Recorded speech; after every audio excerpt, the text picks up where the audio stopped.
मेरे माता पिताओं के निमित्त कुछ ऐसे भी महान सुपुत्र और संतानें हैं जिनको अपने ही माता पिता बोझ लगने लगते हैं। विश्वास नहीं आप करोगे, दिन भर में स्वामी जी के पास कम से कम 20 फोन आते हैं। बेटे भी करते हैं, बेटियां भी करती हैं, बहुएं भी करती हैं। स्वामी जी वो बगल में मेरी एक माता जी हैं, वो माता बगल वाली नहीं है, अपनी ही माता जी हैं। लेकिन अब कहें कैसे, शर्म तो उनको भी आ रही है, लेकिन हृदय कहीं मर सा गया है। स्वामी जी मेरी बगल में एक माता जी हैं, आपके यहाँ ओल्ड एज होम है क्या? आपके यहाँ वृद्धाश्रम है ना? स्वामी जी कहते हैं हमारे यहाँ वृद्धाश्रम नहीं है। एक मैया आई और कहा कि मेरे तीन बेटे हैं पर कोई रखने को मुझे तैयार नहीं, पति की मृत्यु हो चुकी है, मेरा कोई नहीं है। मैं इसी मंदिर है, उसी मंदिर में झाड़ू पोछा करती हूँ और 2000 रुपए देते हैं मुझे। आप विचार करो कि 2000 रुपए में क्या व्यक्ति पूरे महीने खा सकता है आज की इस महंगाई में? बहुत मुश्किल है। रोने लगी। उसी समय गुरुजी ने संकल्प लिया कि मैं कुछ करूं ना करूं, लेकिन इन माताओं के लिए एक आश्रम जरूर बना के दूंगा। और वो वहां पे आश्रम बनेगा तो सेवा होगी, वहां पे ड्यूटी नहीं होगी, ड्यूटीज नहीं निभाई जाएंगी, वहां पे उनकी सेवा होगी। क्या आप भी चाहते हो कि जो रोड पे भटक रही मेरी माताएं हैं उनको एक घर मिले, उनको 2 समय का भोजन मिले? एक बात बताऊं,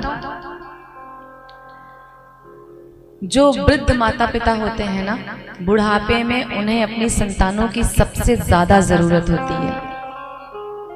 ये वही माता पिता हैं जिन्होंने 4-4 संतानों को, 4-4 बेटों को एक साथ पाल करके अकेले खड़ा कर दिया, बड़ा कर दिया। अपनी इच्छाओं को दबा करके उन्होंने आपकी सारी इच्छाओं को पूरा किया। अपने सुख दुख को सुख दुख नहीं समझा। स्वयं गीले में सोती है माँ और आपको सूखे में सुलाती है। ना जाने कितनी बार आप उसके वस्त्रों को गंदा करते हो, कितना कष्ट देते हो। जब आप जन्म लेते हो आपको ही कष्ट नहीं होता, उस माता को दूसरा जन्म मिलता है।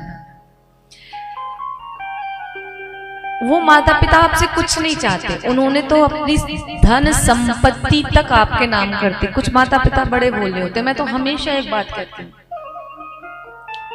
कभी भी ये आज के बच्चे इतने मतलबी हो गए हैं ना कि इनके नाम समय से पहले तो कुछ करना ही नहीं चाहिए। कुछ मत करो, इनको ऐसे ही रहने दो। और अगर ये सेवा नहीं करते तो इनको अपने संपत्ति का एक टुकड़ा भी मत दो। क्यों भैया, वो कहीं और से आए हैं क्या? जिन्होंने आपको जीवन दिया, आज आप उन्हीं को धक्के मार के बाहर कर देते हो घर से। जाओ रोड पे भटकते रहो, वृद्धाश्रम में जाओ। आप बेटा बन के नहीं कर पाए, बेटी बन के उनकी सेवा नहीं कर पाए, और वृद्धाश्रम में उनकी सेवा होगी।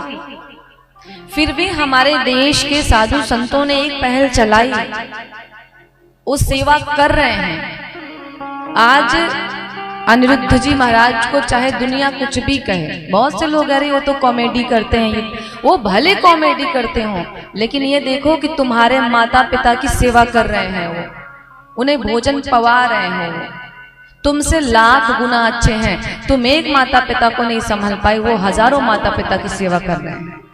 शर्म आनी चाहिए जो लोग ऐसा कहते हैं। और फिर कहते हैं ये साधु महात्मा तो केवल लूटते हैं हमें, ये तो अपनी झोली भरते हैं। अरे जो कार्य आपको करना चाहिए था गृहस्थी में रह के, उस कार्य को ये साधु महात्मा कर रहे हैं विरक्त होकर के। शर्म नहीं आती आपको ऐसा बोलते हुए? मैं कथा वाचन क्यों करती हूँ? लोग कहते हैं ना देवी जी आप क्यों कथा वाचन करती हैं? बहुत से ऐसे भगत बड़े विचित्र मिलते हैं। अच्छा एक बात बताइए, कितने पैसे लेती हैं कथा वाचन करने के? बहुत से भगत पूछते हैं, अच्छा ये पैसा आप देती किसको है? मम्मी पापा को देती होंगी अपने। पूछते हैं किसको देती है पैसा? ये इतना पैसा मिलता है, किसे देती हैं? आपके पास तो बहुत पैसा होगा। हमने कहा हाँ है पैसा, बहुत है, आता तो बहुत है पर महाराज टिकता नहीं है। मेरी भी वही समस्या है, पैसा बहुत आता है। बोले टिकता क्यों नहीं है? हम के ये जो गुरुजी बैठे हैं ना, रोज ये 50 ब्राह्मणों को भोजन कराते हैं, रोज 150 साधुओं का भोजन इस आश्रम से चलता है।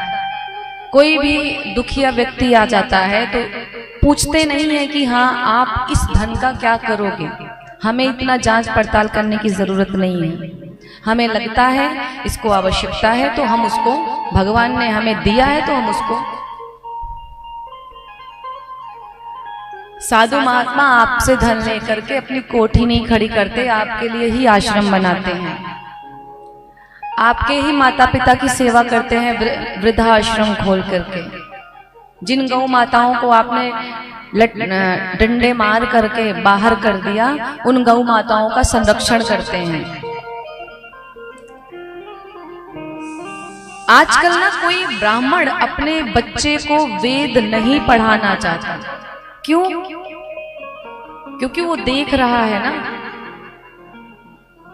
बड़े धड़ल्ले से कहते हैं अरे ये पंडितों की तो मौज रहती है, ये खाते हैं और सोते हैं, 1 घंटा पूजा करा के बहुत सारा हमारा पैसा लेके चले जाते हैं, लेकिन उनकी मेहनत किसी को नहीं दिखती।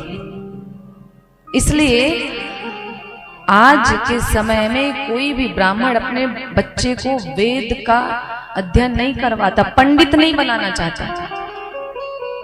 पंडित केवल जन्म से नहीं होता, कर्म भी होना चाहिए। इसलिए हमें पहल करनी पड़ेगी